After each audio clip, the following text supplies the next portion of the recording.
meron akong trabaho ngayon. Ako ay magluluto ng ulam bago umalis ng bahay. Dahil ito ay hindi talaga fresh mga kasimple, ang gagawin ko, hiwain at piprituhin bago kalami jud sa sinabaw nga na ay tanglad. Galing yan sa tinim ng kasimple nyo.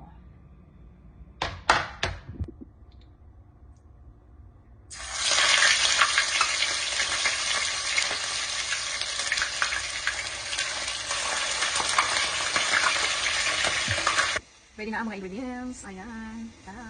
Chop, chop, chop, chop.